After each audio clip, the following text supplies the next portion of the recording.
Welcome dear rockers, कैसे हो आप सभी। तो आज हम देखने वाले हैं ये मूवी, नाम ये रहा आपके सामने। तो कहानी की शुरुआत में एक बूढ़े आदमी को दिखाया जाता है जो कि अपने घायल बेटे को रोड पर लेकर रो रहा होता है। शायद उसका एक्सीडेंट हुआ है, लेकिन कोई भी उस बुजुर्ग आदमी की मदद नहीं कर रहा होता है, क्योंकि किसी और का भला करके लोग अपने सर मुसीबत नहीं लेना चाहते। ये सोच मेरी नहीं बल्कि हमारी सोसाइटी की है दोस्तों। लोग कहते हैं ना, किसी के फट्टे में टांग नहीं डालना चाहिए। इसी बीच वहाँ पे हम दो इंश्योरेंस एजेंट्स को देखते हैं, जिनमें से एक का नाम है वेनु और दूसरे का सुनील। ये दोनों उस बूढ़े इंसान और उसके घायल बेटे को देखकर हंसकर कहते हैं, अरे मरना तो इस बूढ़े को चाहिए था, ना कि इसके बेटे को। यहाँ सीन आगे बढ़ता है और हमें बेनी नाम के एक आदमी को दिखाया जाता है, जो कि अपने घर में बस यूं ही पड़ा हुआ है। उसके पास कोई भी काम नहीं है करने को, जिस कारण बेनी की पत्नी उसको ताना मार रही होती है। आगे हमें कहानी के एक और कैरेक्टर को दिखाया जाता है, जो कि एक बड़ा ज्वेलर है दोस्तों। उसका नाम है जनार्दन। जनार्दन वैसे तो एक बड़ा बिजनेसमैन है, लेकिन अगर कोई उसके रास्ते में आता है तो जनार्दन उसको या तो सुपारी देकर मरवाता है या फिर खुद ही मार देता है। और जनार्दन की पुलिस में भी बड़ी अच्छी जान पहचान है दोस्तों। अब इन तीनों को हमें इसीलिए दिखाया गया है क्योंकि ये तीनों ही दोस्तों एक आदमी से बहुत ज्यादा नफरत करते हैं और उसे कुछ भी करके मार डालना चाहते हैं, जो कि कोई बड़ा या फिर पावरफुल आदमी नहीं है, बल्कि वो एक ऑटो रिक्शा ड्राइवर है जिसका नाम है शक्ति। इसी के साथ हम शक्ति को देखते हैं, क्योंकि यही है दोस्तों इस कहानी का मेन कैरेक्टर शक्ति, जो कि अपने माता पिता और एक छोटी बहन के साथ रहता है। साथ ही वो अपना गुजारा ऑटो रिक्शा के साथ करता है। इसके अलावा दोस्तों शक्ति अपने पड़ोस की ही एक लड़की लीला से काफी ज्यादा प्यार भी करता है, जिसके बारे में शक्ति की माँ को पता भी है। बस दोस्तों शक्ति को ये डर है कि कहीं लीला मना ना कर दे, क्योंकि लीला शक्ति से ज्यादा पढ़ी लिखी हुई है और साथ ही लीला के घर की स्थिति शक्ति के घर से बहुत ही बढ़िया है। फिर भी शक्ति को विश्वास है कि लीला उसे ना नहीं करेगी। शक्ति रोज किसी न किसी बहाने से लीला को अपने ऑटो रिक्शा से उसके इंग्लिश स्पीकिंग क्लासेस छोड़ने जाता है, जहाँ पर वो उससे बातें करने की कोशिश तो करता है मगर कर नहीं पाता। हालांकि एक दिन वो किसी तरह से हिम्मत करके लीला से कह देता है कि मैं तुमसे प्यार करता हूँ। तो लीला उससे कहती है कि ठीक है, अच्छी बात है, लेकिन लीला के इस जवाब का शक्ति हाँ समझकर बड़ा खुश होता है। इसी बीच हम वेनु को देखते हैं, जो कि शक्ति के ही मोहल्ले में रहता है। वो शक्ति से कहता है कि तुमने अपनी माँ का इंश्योरेंस तो करवाया है ना, एक काम करो, तुम अपना भी इंश्योरेंस करवा दो मुझसे, मेरा इस महीने का टारगेट पूरा हो जाएगा, करा लो। फिर शक्ति वेनु से इंश्योरेंस लेने के लिए मान जाता है। वो कहता है कि अभी मैं निकल रहा हूँ, मगर तुम फॉर्म में जहाँ जहाँ साइन करना है उस पे निशान लगाकर मेरे घर दे दो, मैं आकर साइन कर दूंगा। और शक्ति की बात मानकर वेनु उसके घर फॉर्म लेकर जाता है, जहाँ पर वो शक्ति की माँ से बातों ही बातों में कहता है, आप शक्ति को कुछ दिनों के लिए कहीं बाहर भेज दो, क्योंकि शक्ति हमेशा दूसरों की मदद करने के चक्कर में लड़ाई झगड़ा करता रहता है, जिस कारण उसे कई बार थाने भी जाना पड़ता है। और यहाँ का जो एसआई है ना, उसका कहना है कि अगर एक बार और शक्ति ने किसी और मैटर में टांग अड़ाई और वो थाने आया तो वो शक्ति को सीधे अरेस्ट कर लेगा। अब ये सुनते ही दोस्तों शक्ति की माँ कहती है कि मेरा बेटा हमेशा वही करता है जो सही होता है, बाकी देखती हूँ वो पुलिस वाले को मेरे बेटे को कैसे हाथ लगाता है। यहाँ ये तो साफ हो गया है कि वेनु किसी तरह से शक्ति को दोस्तों बाहर भेजना चाह रहा है, मगर क्यों, आगे पता चलेगा। अब सीन शिफ्ट होता है बैनी पर, जो कि अपने साले के साथ सुबह सुबह दारू पीने के लिए जाता है, जहाँ पे हमें बैनी और उसके साले के बारे में जानने को मिलता है कि ये दोनों चोरी चकारी के साथ पैसे लेकर मर्डर वगैरह भी करते हैं। इनका सब कुछ बढ़िया चल रहा होता है। अब एक दिन बैनी ने किसी को मारकर अपनी गाड़ी की डिक्की में डाल दिया होता है, जिसे लेकर उसे दूसरे शहर जाना था। ये काम बैनी को दोस्तों किसी दूसरे आदमी ने दिया था। डिक्की में बंद आदमी को सही जगह पहुंचाने के बाद ही बैनी को पूरे पैसे मिलेंगे, इसलिए वहां पर बैनी के साथ उसके आदमियों को भूख लग जाती है। साथ ही इनके पास पैसे नहीं होते, पर पास ही एक एटीएम होता है। तो बैनी के लोग सोचते हैं कि जो भी पैसे निकालने के लिए एटीएम आएगा, हम उसे पैसे निकालने के बाद लूट लेंगे। ठीक उसी वक्त शक्ति वहां अपने परिवार के साथ आ जाता है। शक्ति ने आज काम से छुट्टी ली होती है, क्योंकि उसकी बहन का आज जन्मदिन है। इस दिन शक्ति के माता पिता अनाथ बच्चों को खाना खिलाते हैं, फिर उसके केक वगैरह काट कर जन्मदिन मनाते हैं अपनी बेटी का। तो शक्ति अपने पिता के अकाउंट से एटीएम के जरिए 10,000 रुपए निकालने के लिए जाता है, जिसे निकालने के बाद दोस्तों 4 गुंडे उसे पकड़ लेते हैं और वो शक्ति के गले पर चाकू रखकर उससे वो 10,000 रुपए ले लेते हैं। यहाँ पहली बार शक्ति ने बैनी को देखा था। बैनी वहाँ पे अपने आदमियों के साथ उस दिन तो निकल गया, लेकिन कुछ दिन के बाद ही शक्ति ने बैनी का घर का पता कर लिया। वो बैनी से अपना हिसाब चुकता करने और अपने पैसे वापस लेने के लिए आया हुआ था, इसीलिए वो बैनी के घर पहुंचकर सभी लोगों को मारने लगता है। पर वो कमजोर था, इसीलिए शक्ति को बैनी के आदमी अच्छे से धोते हैं पहले, जिस कारण शक्ति को वहां से मार खाकर वापस आना पड़ जाता है। इसके 3 महीने के बाद दोस्तों शक्ति एक बार फिर बैनी से अपना बदला पूरा करने उसके घर जाता है, जिस दौरान शक्ति पहले बैनी के लोगों को अच्छा मजा चखाता है और फिर बैनी को लाकर उसे काफी मारता भी है। उसके बाद तो बैनी ना चाहते हुए भी उसके पैसे वापस कर देता है, जिसको लेकर फिर शक्ति आराम से चला जाता है। उस दिन बैनी के साथ जो भी हुआ दोस्तों, वो खबर हर जगह फैल जाती है कि कैसे एक आम ऑटो ड्राइवर ने बैनी को उसके घर में घुस कर मारा। बैनी का जो रुतबा था वो गांव के लोगों में खत्म होने लग गया कि ये तो कोई काम का नहीं रहा, क्योंकि लोगों को लग रहा था कि बैनी में शायद अब उतना दम नहीं बचा कि वो किसी की जान ले ले। यही वजह है दोस्तों, बैनी और उसका साला आज तक घर बैठे हुए हैं। दोनों के पास घर चलाने के पैसे नहीं है। अब बस दोनों छोटी मोटी चोरी करके ही अपना गुजारा करते हैं। यही कारण है कि बैनी शक्ति को खत्म करके अपना बदला लेना चाहता है। वहीं दूसरी तरफ शक्ति इन सब बातों से अनजान बस लेने के पीछे लगा हुआ है। वो लीला से घूमने चलने के लिए पूछता है तो लीला कहती है मैं तुम्हारे साथ घूमने क्यों जाऊं? शक्ति कहता है तुमने तो मेरे प्यार को एक्सेप्ट किया था, अब प्यार है तो साथ में घूमना फिरना तो बनता है। ये सुनते लीला शक्ति से कहती है मैंने तुम्हारे आई लव यू का जवाब नहीं दिया था, याद नहीं है क्या? बस बोला था कि ठीक है, मतलब तुम्हें मुझसे प्यार है, इससे मुझे कोई प्रॉब्लम नहीं है, लेकिन मुझे तुमसे बिल्कुल भी प्यार नहीं है, तो ऐसा है मुझसे दूर रहो। और ये सुनते शक्ति उदास मन के साथ वहां से चला जाता है। पर अगले दिन दोस्तों लीला शक्ति को किसी दूसरी लड़की के साथ बात करते हुए देखकर जल जाती है। तो वो शक्ति से उस लड़की के जाने के बाद पूछती है कि तुम उस लड़की को कैसे जानते हो, वो तुम्हारी कौन है? माना मुझे तुमसे प्यार नहीं है पर तुम्हें तो मुझसे प्यार है, इसलिए मुझे ये जानने का पूरा हक है। शक्ति कहता है कि इसके पीछे एक कहानी है, देखो अगर टाइम हो तो बताऊं क्या? लीला कहती है कि बिल्कुल बताओ, अभी बताओ। तो सीन शिफ्ट होता है उस दिन पर जब शक्ति की बहन का जन्मदिन था और बैनी के आदमियों ने उससे 10,000 रुपए लूट लिए थे।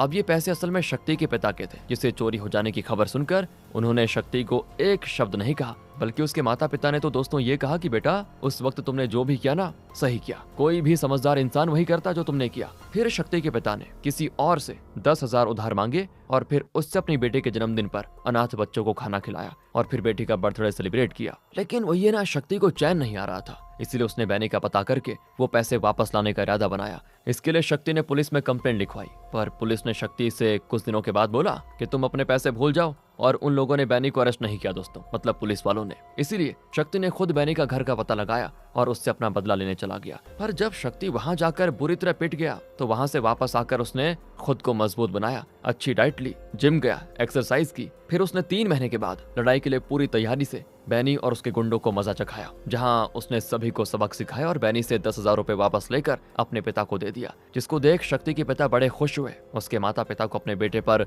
गर्व महसूस हो रहा था, साथ ही इस चीज से शक्ति को भी थोड़ा सुकून मिला दोस्तों। अब इसके बाद अगले दिन जब शक्ति यूं ही एक जगह जाकर चाय पी रहा था, तभी वहां पर एक आदमी को वो बात करते हुए सुनता है कि वो एक आदमी को किसी ओवर ब्रिज के नीचे मारने वाला है। ये आदमी असल में दोस्तों जनार्दन से बात कर रहा होता है और जनार्दन ने ही किसी को मारने की सुपारी दी थी। अब जब शक्ति ये सुनता है तो वो सीधा अपने घर चला आता है। अब कोई और शख्स होता तो वो बोलता मुझे इससे क्या लेना देना, लेकिन शक्ति ये जानते हुए पूरी रात सो नहीं पाता कि कल एक आदमी मरने वाला है, और वो उसको जानते हुए भी, मतलब ये खबर जानते हुए भी बचा नहीं पाया। तो इस बारे में शक्ति अपने माता पिता से भी बातें करता है, जिसपे शक्ति के पेरेंट्स उससे कहते हैं कि किसी के साथ बुरा होते हुए देख हमें अंधे बनकर नहीं बैठना चाहिए बेटा, तो अगर तुम उसको बचा सकते हो तो जरूर जाओ। माता पिता की बात सुनकर शक्ति उस लोकेशन पर पहुंच जाता है जहां पर जनार्दन के हायर किए हुए लोग एक इनकम टैक्स ऑफिसर को मारने वाले थे, क्योंकि वो जनार्दन के घर में रेड करने वाला था। साथ ही वो ईमानदार भी था, तो जनार्दन उसे घूस देकर भी मना नहीं सकता था। इसीलिए जनार्दन ने उसको अपने रास्ते से हटाने के लिए ये कदम उठाया। अब यहाँ पहुंचकर शक्ति पहले उन लोगों को ढूंढने लगता है ताकि वो गुंडों को पीटकर उस इनकम टैक्स ऑफिसर को बचा सके। तो यहाँ पे शक्ति को एक आदमी पे शक होता है जिसके पास चाकू वगैरह भी होते हैं, जिसे उसने छुपा के रखा हुआ था। शक्ति उस गुंडे को बहुत ही बुरी तरह मारता है। अब उसे मार खाता देखकर वहाँ पर 2 और गुंडे आ जाते हैं, उन्हें भी शक्ति बड़े अच्छे से संभालता है दोस्तों। और ठीक उसी वक्त वहाँ पे वही इनकम टैक्स ऑफिसर आता है, जिसको देख एक और गुंडा इन पे हमला करने आ जाता है, मगर इससे पहले शक्ति उसे पकड़कर अच्छे से तोड़ देता। फिर वो उस इनकम टैक्स ऑफिसर को सारी सच्चाई बताता है कि आपको पता है ये लोग मारने वाले थे, मगर क्यों और कौन ये करवा रहा है ये आप खुद पता कर लेना। यहाँ पर उस ऑफिसर की बेटी भी होती है जो कि शक्ति से वहीं पर मिली थी। फिर शक्ति का उनके घर आना जाना भी होने लग गया। इसी बीच उस ऑफिसर पे जानलेवा हमला करने के जुर्म में जनार्दन और उसके बेटे को पुलिस ने अरेस्ट भी कर लिया, जो कि जल्दी बेल पर बाहर आ गए दोस्तों। लेकिन यही वजह है कि जनार्दन को अब किसी भी तरह शक्ति को मार डालना था। तो कहानी प्रेजेंट में आती है जहां शक्ति लीला से कहता है कि मैं यहाँ तुम्हारे पीछे आया था, पर वो लड़की असल में उसी इनकम टैक्स ऑफिसर की बेटी थी जिसने मुझे पहचान लिया था। अब शक्ति की कहानी सुनकर तो लीला को लगता है कि अच्छा, शक्ति ने अपना इंप्रेशन झाड़ने के लिए मुझे ये फेक कहानी सुनाई, यानी वो शक्ति की इस बात पे विश्वास नहीं करती। इसके बाद हमें वेनु और उसके दोस्त सुनील को दिखाया जाता है। वेनु अपने दोस्त सुनील से कहता है कि मुझे अब पता लग गया है कि हम शक्ति को कैसे मारेंगे। मैं आजकल रोज रात एक अपार्टमेंट में जाता हूँ जहाँ पर एक आदमी छिपा हुआ है जिसने पता है एक गन से कन्याकुमारी में 2 लोगों की जान ली, और अब वो उसी अपार्टमेंट में छिपकर रहता है। रात में वो पार्टी करता है, दिन में सोता है, लेकिन जिस गन से उसने 2 खून किया था ना, वो गन उसने अपार्टमेंट में ही भगवान की फोटो के पीछे छिपा के रखी हुई है। हमें बस वो गन लाकर उससे शक्ति को गोली मारनी है और फिर गन को वापस रख जाना है। और पुलिस को जब तक मर्डर वेपन नहीं मिल जाता तब तक वो अपनी इन्वेस्टिगेशन खास आगे नहीं बढ़ा सकती। इस तरह हम बच जाएंगे। लेकिन दोस्तों यहाँ यहाँ पे सवाल ये था कि आखिर वेनु शक्ति को मारना क्यों चाहता है। ये जानने के लिए हम चलते हैं फ्लैशबैक की तरफ। तो कुछ दिन पहले वेनु और उसके और 4 दोस्त, जिसमें सुनील भी था, इस सेल्स की जॉब से तंग आ चुके थे। तो वेनु ने एक प्लान बनाया लंबा हाथ मारने का। वो कई दिनों से एक आदमी की कुंडली निकालने में लगा हुआ था, जिसका नाम होता है लक्ष्मी नारायण। और ये लक्ष्मी नारायण है ना, इसने हाल ही में अपने एक दोस्त के साथ मिलकर एक कंपनी शुरू की है। लक्ष्मी नारायण का एक 4 साल का बेटा भी है, जिसे किसी तरह का स्किन इन्फेक्शन है। अब ये लोग प्लान बनाते हैं कि हमें बस उस बच्चे को किडनैप करना है, जिसके बाद हम उसे वापस लौटाने के बदले लक्ष्मी नारायण से 60 लाख मांगेंगे, जो कि वो पुलिस को बिना बताए अपने बेटे को बचाने के लिए दे भी देगा। अब देखो, कुछ और दिन मैं उसका पीछा करूंगा, फिर हम इस काम को तब अंजाम देंगे जब बच्चा घर से बाहर अपनी माँ के साथ हो। बस इस प्लान के अनुसार वेनु लक्ष्मी नारायण पे नजर रखता है। एक दिन जब रोड पे वेनु लक्ष्मी नारायण पर नजर रख रहा होता है, तभी वहाँ बाइक पे शक्ति आ जाता है, जिससे अचानक से एक गाड़ी धक्का मार देती है और शक्ति का एक्सीडेंट हो जाता है। अब शक्ति को घायल देखकर लक्ष्मी नारायण जल्दी से उसको जाकर देखता है क्या हो गया, और तुरंत अपनी गाड़ी में डालकर टाइम पर हॉस्पिटल लेके जाता है। तब शक्ति के घर वाले लक्ष्मी नारायण को उसकी मतलब अपने बेटे की जान बचाने के लिए शुक्रिया अदा करते हैं। फिर इसी तरह शक्ति और लक्ष्मी नारायण के परिवार के बीच अच्छी बॉन्डिंग हो जाती है। लक्ष्मी नारायण शक्ति पर इतना विश्वास करता था कि जब भी उसकी बीवी उसके बच्चे को लेकर स्कूल छोड़ने जाती तो वो शक्ति के ऑटो से उनको रोज भेजता। अब शक्ति ने कैसे बैनी को मारकर अपने पैसे वापस ले लिए, फिर एक आदमी को कैसे मरने से बचाया, ये बात वेनु को अच्छे से पता होती है, क्योंकि शक्ति तो उसे कभी भी ये करने नहीं देगा। ये मतलब पता है ना आपको, लक्ष्मी नारायण के बेटे की चोरी। इसीलिए वेनु ने शक्ति को पहले रास्ते से हटाने का प्लान बनाया, क्योंकि ये लोग अपना टारगेट बदल नहीं सकते थे। इन्होंने लक्ष्मी नारायण पर काफी मेहनत की थी और साथ ही इन्होंने नौकरी भी छोड़ने का मन बना लिया था। इसीलिए इनका पहला टारगेट है शक्ति, और उसके बाद लक्ष्मी नारायण का बेटा, और फिर मिलेंगे इनको 60 लाख। लेकिन इसके लिए पहले वेनु को वो गन पानी होगी, जिसके लिए वो उसी अपार्टमेंट में अपने दोस्त के साथ दारू पीने जाता है, जहाँ सबके सो जाने के बाद उसे गन वहाँ पे नहीं मिलती, जहाँ पर मतलब वो रहती थी। तभी सुनील देखता है कि वो गन असल में उसी गुंडे के पास है, तो वेनु उस गन को चुपचाप निकाल लेता है। जिसके बाद सुनील उससे कहता है कि तुम जाओ, मैं यहीं पे रुकूंगा, इस गन को एक अच्छी जगह देखकर छिपा दो, और यहाँ मैं इनको बोल दूंगा कि तुम्हारे घर में कोई इमरजेंसी पड़ गई इसलिए तुम चले गए, और इन लोगों को हम पे शक भी नहीं होगा। तो बस दोस्तों, उस गन को लेकर वेनु निकल जाता है और एक सुनसान जगह पर उसको जाकर छिपा देता है, जिसे जब वो अगले दिन लेने आता है ना, तो वहाँ देखता है कि जिसकी गन वो चुरा कर लाया था, उसका एक आदमी सुनील को वहाँ लेकर मार रहा होता है। वो सुनील से उस गन के बारे में पूछ रहा होता है कि कहाँ गई, लेकिन सुनील नहीं बताता कि गन कहाँ पे है। फिर वो आदमी वेनु को भी काफी मारता है, और फिर जब वो सुनील से गन के बारे में पूछता है दोबारा, उसे पूरी तरह मारकर, तो सुनील को उससे बचाने के लिए वेनु तुरंत उस गन को निकालकर सीधा उस गुंडे पे 2-3 गोलियां चला देता है, जिससे उस गुंडे की हो जाती है मौत। और इस काम को करके वेनु बड़ा खुश भी होता है, उसे किसी की जान लेकर मजा आ रहा होता है। इस लाश को ठिकाने लगाने के बाद वेनु और सुनील निकल जाते हैं दोस्तों शक्ति की जान लेने के लिए। अब रोड पे शक्ति को देखकर वेनु उस पे पहली गोली चलाता है, जो कि शक्ति को छूकर निकल जाती है। शक्ति वेनु से पूछता है कि तुम मुझे मारना क्यों चाहते हो। जवाब में शक्ति पर वेनु दूसरा फायर करता है, जिससे शक्ति वहां से बचकर भाग खड़ा होता है। इस दौरान शक्ति का फोन भी दोस्तों वहीं गिर जाता है। फिर वेनु तो शक्ति का पीछा कर रहा होता है, जो कि एक हाउसिंग कॉलोनी में घुस जाता है, जहाँ पर वेनु का दोस्तों एक साथी ऑलरेडी रहता था। वो वेनु से कहता है कि तुम चिंता मत करो, मेरे घर में कोई नहीं है, मैं उसको अभी अपने घर में फंसाता हूँ, देखो। अब शक्ति तो दोस्तों वेनु के उस दोस्त को पहचानता नहीं था, तो वो शक्ति को छुपा देखकर उससे कहता है तुम टीवी ठीक करने आए हो ना, चलो आ जाओ अंदर, टीवी ठीक कर दो। तो शक्ति भी सोचता है कि चलो जान बचाने के लिए टीवी वाला बन जाता हूँ, लेकिन वेनु का दोस्त शक्ति के अंदर जाते ही कमरे में उसको बंद करके चला जाता है। अब बस वेनु को इंतजार था शाम का, जब हर जगह चहल पहल होगी और सन्नाटा होने से पहले इस काम को अंजाम देना होगा, क्योंकि वेनु पकड़ा नहीं जाना चाहता था। जब शक्ति कमरे के अंदर होता है तो वो बाहर खड़े वेनु से पूछता है कि तुम मुझे मारना क्यों चाहते हो भाई। तो यहाँ वेनु उसको वही कहानी सुनाता है, और जैसे ही अंधेरा होता है वहाँ गाना वगैरह बजने लगता है। वैसे वेनु खिड़की से शक्ति पर कई बार फायरिंग करता है, जिससे किसी तरह शक्ति बच जाता है वैसे, लेकिन वेनु को लगता है कि उसने शक्ति को मार दिया, इसीलिए वो कमरे के अंदर अपने दोस्तों के साथ जाता है, जहाँ शक्ति और वेनु के दोस्तों में मुठभेड़ शुरू हो जाती है। लेकिन गलती से यहाँ दोस्तों एक गोली वेनु के दोस्त के पैर में लग जाती है, जो देखकर वेनु शक्ति को दोबारा कमरे में बंद कर देता है। जिस दौरान शक्ति अंदर से एक आदमी को जाते हुए देखता है तो दरवाजे को पीटता है, और इस दौरान दोस्तों सुनील को शक्ति के साथ छोड़ा हुआ था, तो शक्ति सुनील को बहुत बुरी तरह मार रहा होता है। फिलहाल वो आदमी शक्ति के दरवाजा पीटने पर दरवाजे को खुलवाता है, और दरवाजा खुलते ही शक्ति वहां से तुरंत बाहर। पर तभी शक्ति के ऊपर दोबारा से सुनील हमला कर देता है, और अब पूरे मोहल्ले के सामने शक्ति और वेनु के दोस्तों के बीच लड़ाई शुरू हो जाती है। ठीक उसी वक्त वहाँ वो गुंडा और उसके आदमी आकर वेनु और उसके दोस्तों को पीटने लग जाते हैं। कौन सा गुंडा पता है ना, जिसकी गन वेनु ने चोरी की थी। ये देख शक्ति चुपचाप निकल जाता है। इसके बाद शक्ति सड़क के पास पहुंचकर हो जाता है बेहोश, जहाँ पर बैनी का साला मौजूद होता है। वो तुरंत शक्ति को देख उसको पहचान लेता है और उसे ठिकाने लगाने जाता है। जिस दौरान दोस्तों वो शक्ति को घसीटते जा रहा होता है, लेकिन तभी एक पुलिस वाला उसको रोक कर कहता है कि क्या हो गया। और पता है ये पुलिस वाला भी जनार्दन का वफादार था, तो जनार्दन को कॉल करके इसके बारे में बताता है कि शक्ति को एक आदमी मारने के लिए कहीं लेकर जा रहा है जो कि बैनी का साला है। आप ही की तरह बैनी भी शक्ति को मारना चाहता है। तो ये सुनते जनार्दन कहता है कि सर आप भी शक्ति को मारने में उसका साथ दो, मैं आपको माला माल कर दूंगा। पुलिस वाला खुश और कहता है कि आपका काम हो गया समझो। इसके बाद पुलिस वाला बैनी के साले को छोड़ देता है और साथ ही कहता है कि इसको मारकर बॉडी ठिकाने लगा देना। बस दोस्तों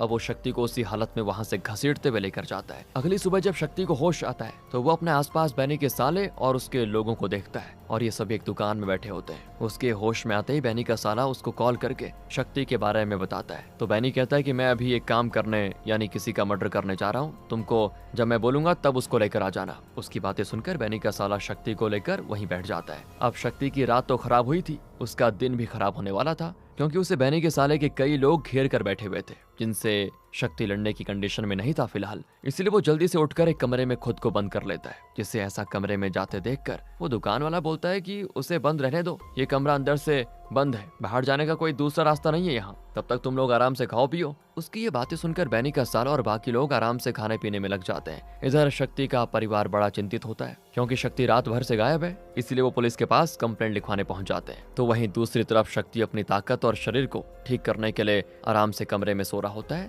ताकि वो उस चीज से लड़ पाए जो मुसीबत में उसके सामने आने वाली है। पर जैसे बैनी के लोग और उसका साला कमरे का दरवाजा तोड़कर अंदर आते हैं, शक्ति सीधा खड़ा हो जाता है और उनके साथ बाइक पर बैठकर जहां वो लेकर जा रहे थे वहां जाने के लिए तैयार हो जाता है। ये लोग बैनी के कहने पर शक्ति को लेकर उसके पास जा ही रहे होते हैं, मगर शक्ति एक ट्रैफिक सिग्नल में उतरकर भाग खड़ा होता है जिसका सभी पीछा करते हैं। अब शक्ति की जेब में कुछ पैसे थे जिनसे वो कुछ खाना वगैरह खरीद कर जल्दी से खाता है ताकि बॉडी में कुछ एनर्जी आ सके और वो बैनी के लोगों से लड़ सके। खाना वगैरह भी हो गया था, जिसके बाद वो खुद अपने आप रुक जाता है और बैनी के गुंडे उसको पकड़कर वहां से लेके जाते हैं। इधर बैनी एक पटरी पर किसी को बांध ट्रेन से कटवा कर उसकी जान ले लेता है, जिसके बदले बैनी को अच्छे पैसे मिलने वाले होते हैं। फिर वो अपने ही आदमियों से एक गड्ढा खुदवाकर उसमें लाश को दफन करवा देता है। तभी बैनी का साला शक्ति को लेकर बैनी के सामने आ जाता है दोस्तों, जिससे बैनी के आदमी उसके कहने पर मारने जाते हैं, जिसपे शक्ति अकेला भारी पड़ जाता है सभी पर। जो अभी तक बिल्कुल शांत था अब शेर बन जाता है। शक्ति यहाँ सभी के साथ बैनी के साले को भी मार डालता है दोस्तों, और फिर आखिर में उसकी लड़ाई बैनी से होती है